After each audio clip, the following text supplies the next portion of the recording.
He dreamed of her long before he knew her name. Every night it was the same. Place, a shoreline of glass that sang when the waves touched it. 3 moons braided across the sky, and a city like a crown rising from the water. At the end of the singing shore stood a girl with starlight in her hair. She would lift her hand, palm open, as if he were late to a promise only the 2 of them remembered. He woke each morning with the shape of her voice in his chest, the way a struck bell holds sound after the room has gone quiet. He drew her in the margins of repair orders. He painted the 3 moons on the ceiling above his bed. He recorded the melody of the glass shore on an old guitar. When he whispered to the empty air, the air seemed to listen. Aidan worked nights at the coastal observatory, tending the old radio dishes that still swept the sky for signals. It was a lonely job, fit for someone already half in a dream. He began to set the dishes on certain coordinates he could not justify, numbers that arrived in his sleep as gently as breath. Static came, and the sound of deep space, and once a tone so delicate he thought it was a fault in the speaker. He amplified it.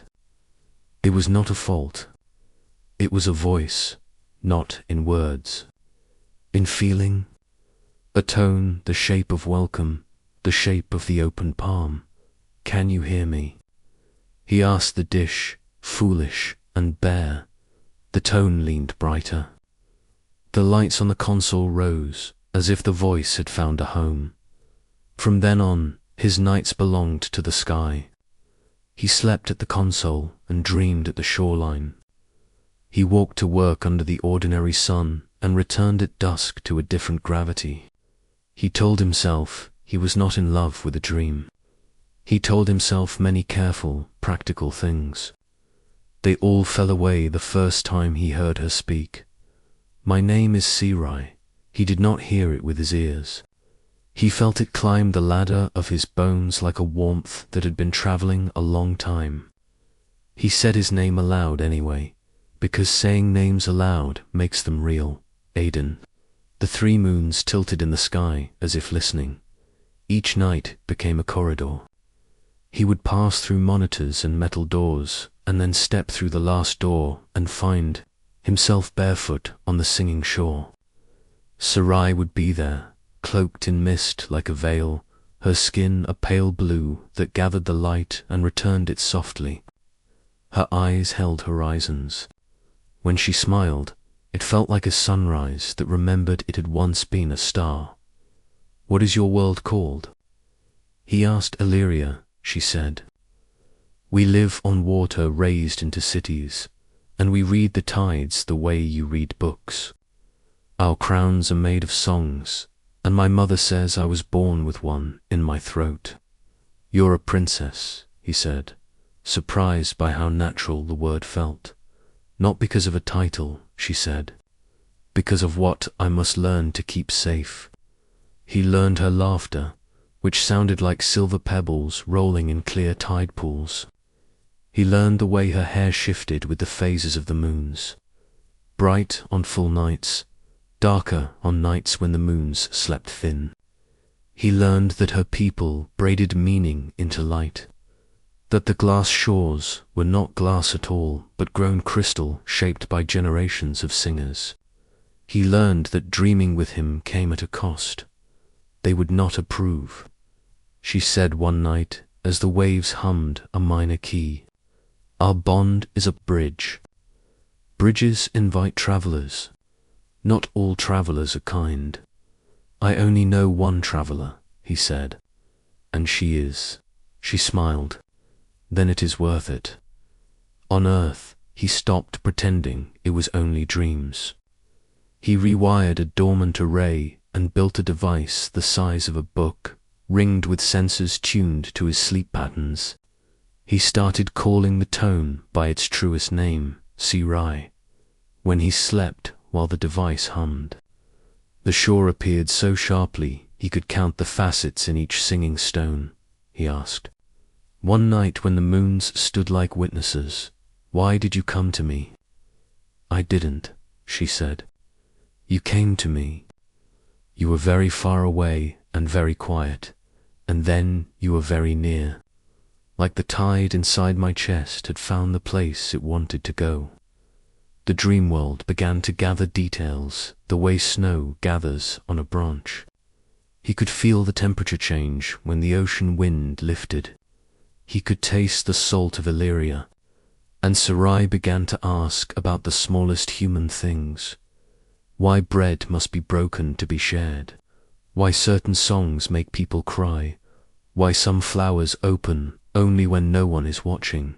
He told her everything. He told her about thunderstorms over fields, about the good ache after running too far, about the way a mother's voice can be a harbor. He told her about his father's hands, knuckled and scarred from a lifetime repairing damaged things, and about the letter his father had left the day he died. Repair what you can. Love what you cannot repair. Learn the difference by listening. Listening is how we rule, she said softly. It is how we are ruled, too. A change came the night she did not greet him at the shore. He found instead a hall of light where the walls breathed like a sleeping animal. At its end stood a woman crowned in white fire. She was not Sarai, she was older, and the ocean had learnt new depths in her gaze. "Your dreaming has been noticed," the woman said. "I am Regent Mareth." Sarai's mother, Aden, stood in a dream wearing a borrowed body. He felt as clumsy as a child. "I mean no harm." "Harm seldom introduces itself honestly," Mareth said. "Speak why I should allow this bridge to stand." Aden searched for the speech that would save him. He found nothing but the simple truth, and that, he thought, had never saved anyone. Still, it was what he had. "I have been alone a long time," he said. "And then I wasn't, because your daughter opened her hand in a place I could reach. When I listen to her, I remember how to be more than what the day requires. When she listens to me, she learns parts of herself the rules didn't name. If you close this bridge, we will go on living. But if you leave it open, we will go on becoming.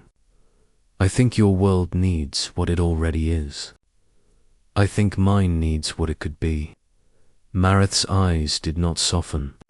They sharpened. "If you hurt her, there is no place in any ocean you could hide." "I know," he said. The regent looked up, as if hearing a distant tide, and then the hall of light fell away, and he was standing on the shore again. Sarai was there, cheeks wet, hair storm bright. "She will allow it," Sarai said. "But she will test us first." "Let her," Aden said. "I want to know the weight of what I'm asking." The test arrived as a storm woven from light. The singing shore went silent. The moons burned steady as coins and then went black, one by one, until the sky was a mirror with nothing to reflect. Aden reached for Sarai and felt nothing under his hands. For the first time, the bridge did not hold. He woke with the taste of salt and metal and grief. He went to the observatory before the sun rose and opened every circuit he had closed, and opened his notebook, and opened, most of all, the space inside him where fear sits and refuses to move. He remembered his father's letter. Repair what you can. Love what you cannot repair. He could not repair the storm, but he could refuse to leave the shoreline empty. So he slept in the chair and pictured the shore down to the last singing facet. And he told the empty air of the taste of earth's rain, and he waited. The storm passed. It had not been a weather. It had been a question. Will you stay when you cannot hold hands? When the shore returned, Sarai came running. She did not stop at the last wave. She ran through it, and for the first time the dream was more than a dream. The water struck him, cold and bright. and her arms were around his neck, and her forehead found his. And the singing crystals rose in the air and burst into 1,000 small lights. "You stayed," she said. "I could do nothing else," he said. From then on, the dream was a living room the two of them built together.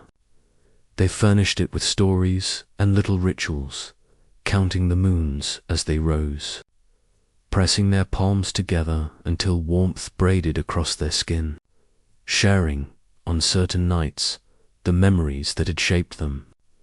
Sarai showed him the day she had been named heir in a hall of low wind and high water.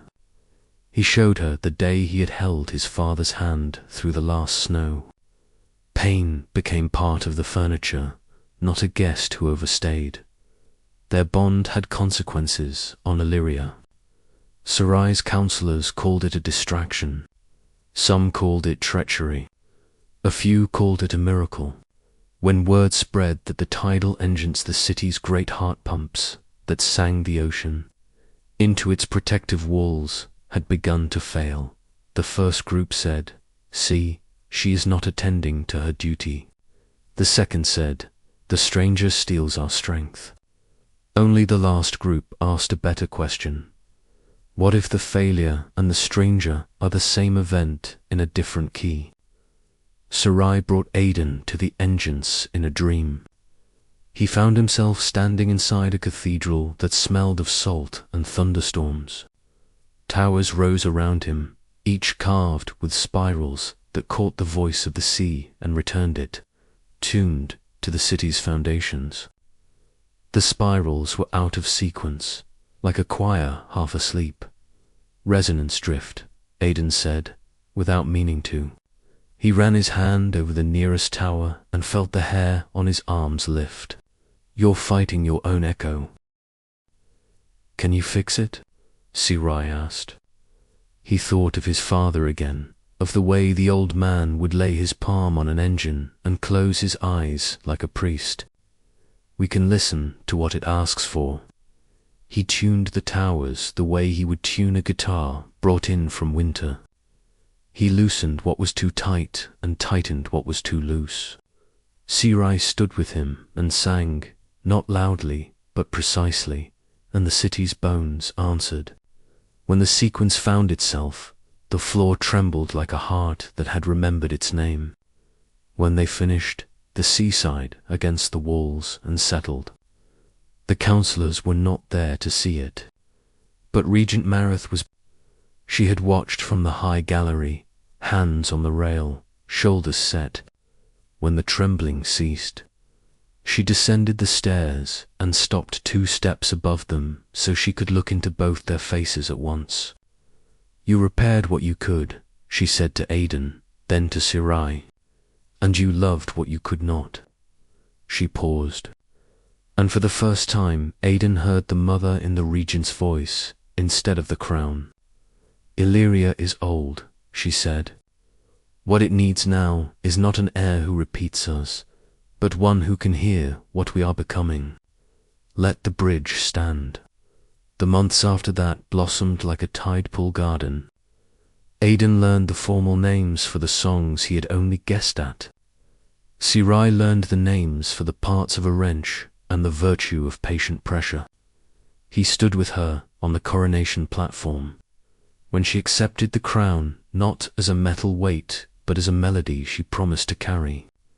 She stood with him in the small, ordinary apartment above the observatory when he finally invited the living day into the space where he had kept only night.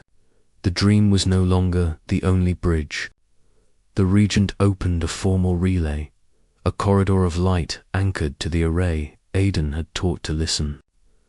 Travel was dangerous and slow, but possible. The first time Sarai stepped into the room at the observatory, the room remembered how to be a chapel.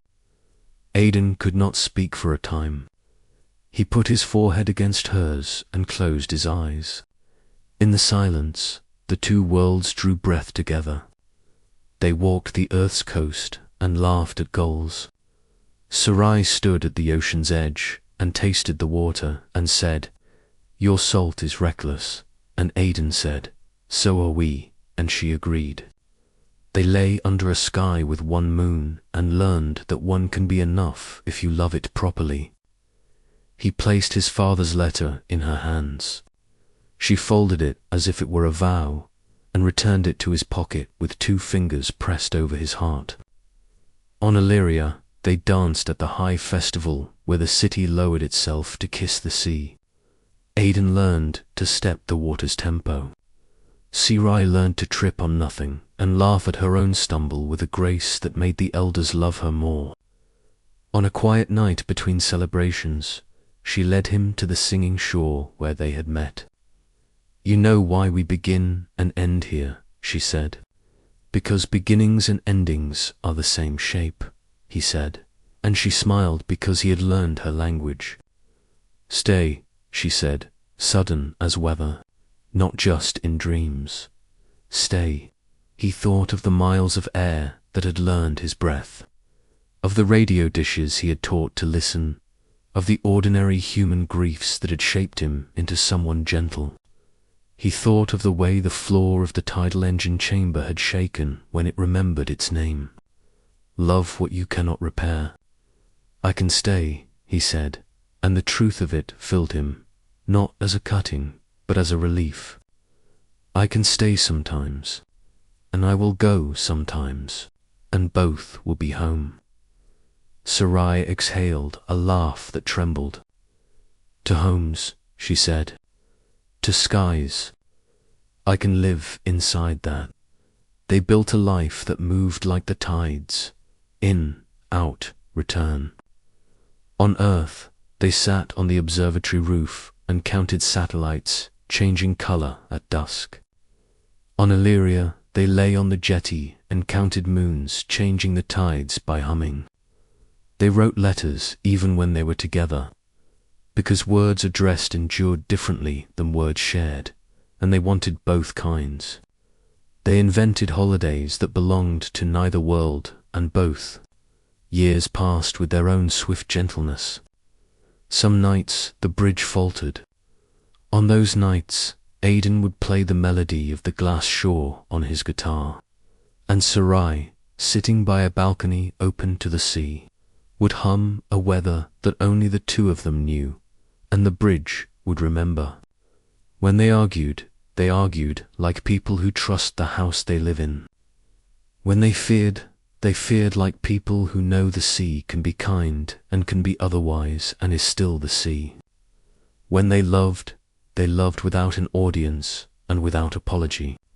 Once, at the end of a long ceremony, an old counselor whose face had been set against Aidan since the first day approached them and said, "I misnamed my caution as wisdom. The 2 of you have taught me a better word, bridge." Aidan bowed without theatre and said, "Thank you for guarding what you love while learning to let it change." On the first night, their child slept. The 3 of them stood at the singing shore and listened to the tiny breath measure the waves. Sarai said, "I used to think a crown was something you wear. Now I think it is something you listen to in others until it speaks back." Aidan held the child and answered, "I used to think love was something you found. Now I think it is something you build and keep building, even when you are tired, especially then." The moons lifted. The shore sang.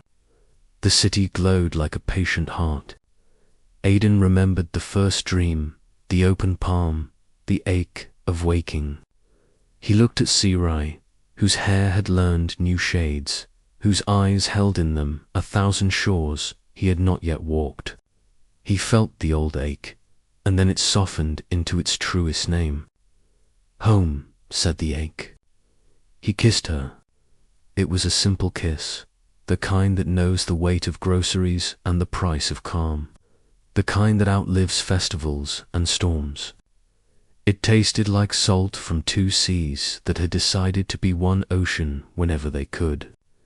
In the morning, he would check the tidal engine calibrations and make tea in a kitchen with mismatched cups. In the evening, she would meet with the council and return with laughter and worry in equal measure. Between those hours lay the work of repair and the work of love. They would do both. They would listen. He had dreamed of an alien princess and woken to a woman with a crown of songs. She had dreamed of a distant traveler and found a man who kept promises like tides. Across two skies they made a bridge that did not end at either shore. And when he slept, at last, he did not fall through emptiness. He fell toward her, the way rivers fall toward what they call their own.